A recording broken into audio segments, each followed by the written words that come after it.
Here we have in this passage of scripture, and I want to actually direct your attention. We're going to focus on chapter 1, verses 6 through 22.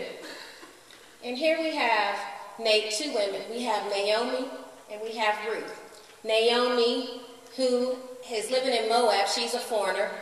She was brought there by her husband, and she traveled there with her husband and 2 sons. We have Ruth, who is a citizen of Moab.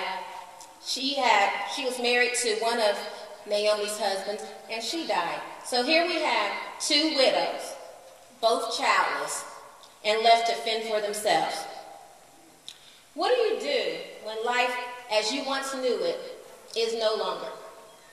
What do you do when life as you once knew it is no longer?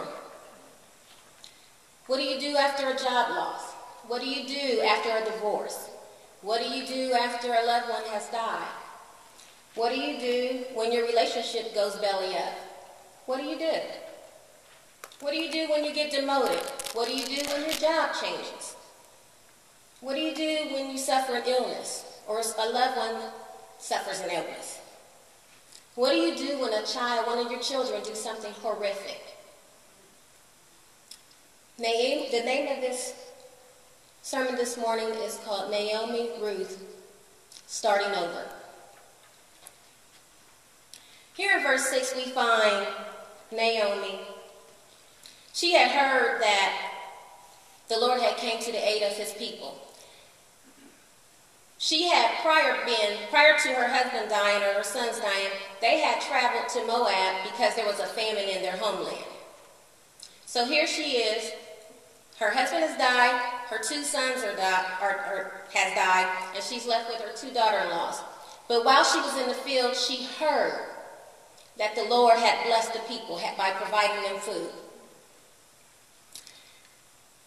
We need to stay informed. Even though Naomi was way far away from her country, she still was in tune to what was going on. She was informed. And just like that, we need to, when we're somewhere and we're trying to start over, in order for us to start over, we need to be informed. We always need to know what's going on. We should never be without information, meaning that we need to be informed. There's plenty of ways that we can be informed. We have the newspaper, networking, and things of that nature. So we always need to be informed when we're trying to start over. Amen? Not only that, when we drop down to verse 7, we see that Naomi and her daughter-in-law, when she had heard that the Lord was blessing, she was in the field, but when she heard, she moved. She moved. She took her daughter-in-laws and they moved. So we also need to leave where we are at. When we get word that the blessing is somewhere else, we don't need to get complacent and stay where we're at. We need to move. We need to always be informed about what's going on, but not only that, we need to leave where we're at. It ain't good enough just to talk about it and be about it. It's not good enough to just talk about it, but it's time to put some legs to action. It's time to take some action and move. So many times we talk about what we want to do. We talk about how much we want to change. We talk about how we want to start over, but then we're not doing anything about it. And here we are years and years and years later still in the same situation because we refuse to move. And sometimes starting over can be scary. It can be challenging, especially when you're used to a certain situation, when you're used to a certain mode. Starting over can be the most scariest thing in the world. But again, like we look at this story, there was that. They had lost their husband and they were childless. And just like with us in our own personal lives, there has been death in our lives. It may not have been a particular person in our life, but it may be a death of a situation. Maybe the death of a job. Maybe that is not where God wants you anymore. And sometimes we can stay too long in places and we get complacent. Okay? So not only did she hear what was going on in her homeland, she left. It was time to leave. It was time to hit the road. We don't hear her talking about, well, how I'm going to do this or where it's going to come from. She got up. It was time to move. So again, let's not get satisfied and be complacent in the place that we're at. And let's not just be talking about it. Let's start doing something about it. I don't know how many times people have had, and it's the time of the year again when we're making these New Year's resolutions. We don't have to wait until midnight. to make a change. We can choose to change today. Amen. Not only that, when we drop down to verse 8 through 14, we see that Naomi is urging Ruth, she's urging both daughters to leave. You know, don't follow me, because they have started out on their journey, and then all of a sudden Ruth is telling them to go back. But Ruth is refusing to turn back. So again, we have to, when we're on our journey, when we're trying to start things over and we're on that path to our newness, to starting over, to start a new life somewhere or start a new job or whatever the case may be, we cannot allow others to convince us to turn back. There's going to be times in life where everybody is not going to be in agreement with your start over. You know, sometimes people want to keep you in that same mode because misery loves company.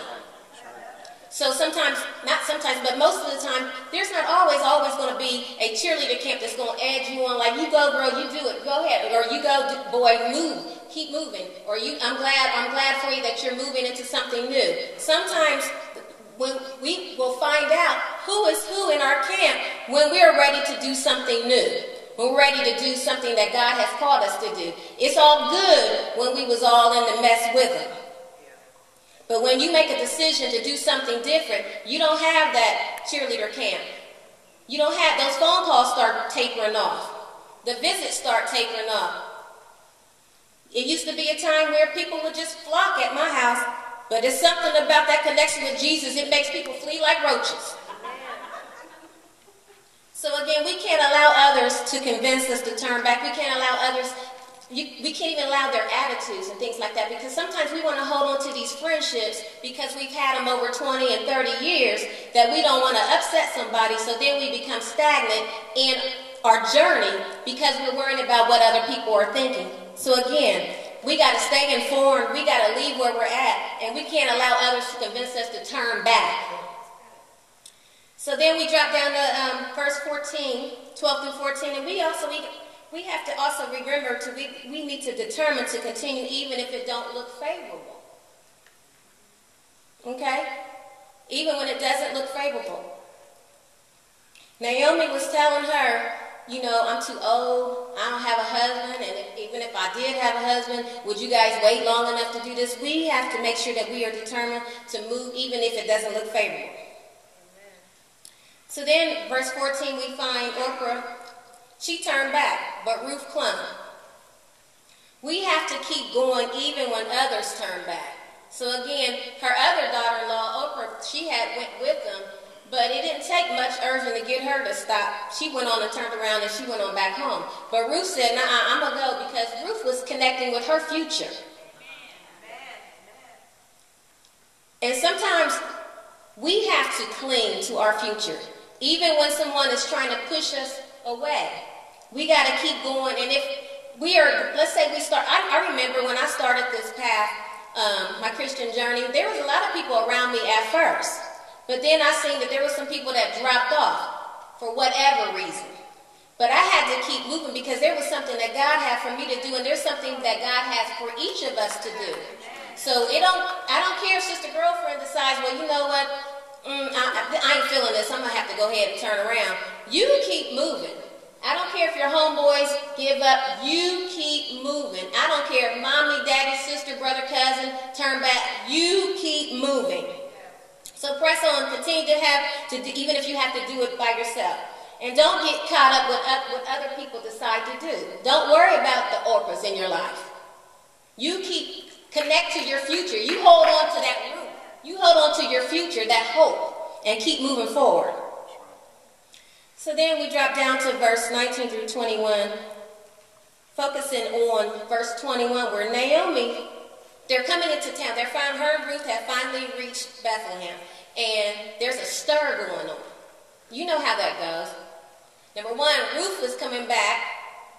They said she left out of that country before she got to Moab. She left out full, but she was returning empty.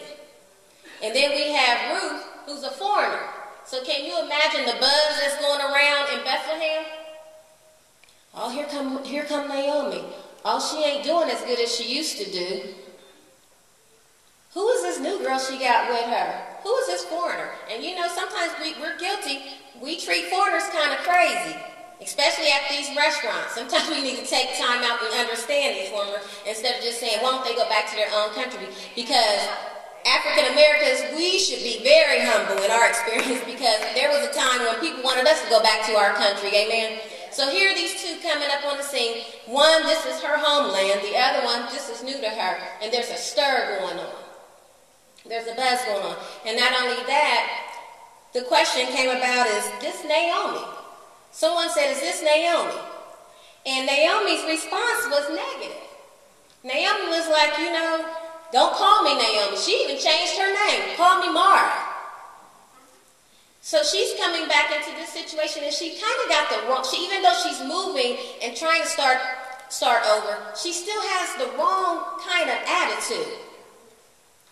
So we need to be, when we're starting over, even though we might have left out full and we might be returning somewhere empty, we still must have the right attitude, because at the time when they returned, it was barley harvest. That's a time of blessing. That means they are harvesting. That means there's a time of reaping. So even though this situation may not be benefiting her that moment, the blessing is there. So she was in the vicinity of the blessing, but she had the wrong attitude. Call me bitter because of what has happened in her past. Okay, yes, her husband died, her children have died, all of that. But the thing about it is, there comes a time where we must get up from our mourning state and embrace the new, even if we don't know exactly what that is. Sometimes we like to stay so connected to our past because we don't know anything else. Here she is, childless and husbandless. That husband took her to Moab, and then he had the nerve to die on her. Not only that, then the two sons who was left to take care of her, they died. But here she is, returned from a place that she was before, and the first thing she wants to say is, don't call me Naomi, call me Mara. I'm bitter. I'm this. What is our story? We may start off on the path of starting over, but sometimes we might do it with the wrong attitude. So we need to learn how to be optimistic. And optimistic is when we expect the best outcome. Sometimes we can be so negative. And I want to use this cup, half a cup of water, as an example. Most of us will see this cup as half full, and then there's some that will see it as half empty. To be optimistic, we need to see it as half full, because we know that we got room for some more stuff to come. But when we see it half empty, we're just waiting for it to just deplete. So we need to be optimistic. We need to quit being so negative. She was in a place, she had returned during the barley harvest. That means there was some harvesting to do. There was some reaping to do. There were some blessings in store. She had already heard about the blessing, but now she's in the blessing, but she has the wrong attitude. We can be in the right place and have the wrong attitude. So we need to flip that thing around. If your job is changing, don't look at it like, oh my God, what is going to happen? I'm going to have to spend this much more. I got to find parking. Look at it as a new opportunity. A new opportunity. Don't worry about it. It's always just be, okay, you stuck in traffic. Okay, so what? Look at it like this. You know what? That might be an act that God might have been shielding me from an accident that might have been happening. But oh so often we always play the funeral song on everything. You go up to the person. You can't even ask them how they doing today without them saying, Lord, my feet, my back, my head, everything is hurting me. But whatever is working, let's glorify that. You know, if you're in your right mind, glorify God in that. So again, in starting over, it's not always easy. And I look at Ruth, here she is. We don't see a lot of complaining from her. And she's a foreigner. Get that. She was just ready to go. She trusted in the God of Naomi. And she wanted her God to be her God. She wanted to be where she was going to be. And then if we read the story a little bit further, we see that they both got blessed. But leading up to the blessing, it didn't look favorable. So again, we have to be optimistic. When things change in our life, when we're starting over, don't look at it as, oh my God, I got to do this over again. And I'm guilty of that. I remember dating before I got with Pastor Choi. I would stay in a relationship because I didn't want to start over. I didn't feel like starting no other relationship over. So I stayed and I got complacent in that relationship. But today, I thank God for Jesus, because we all have needed a time where we needed to start over. We all have been in sin, and I think the work on the cross lets us know that work on the cross allowed us to know that we do get to start all over again in Him. So today, I just want to leave you with this, is starting over can be challenging, and it can be scary. But if you take the right person with you, if you take the Holy Spirit with you, if you got God with you, ordering your steps, you can do any and everything that you can imagine. Any and everything that you can imagine. Amen.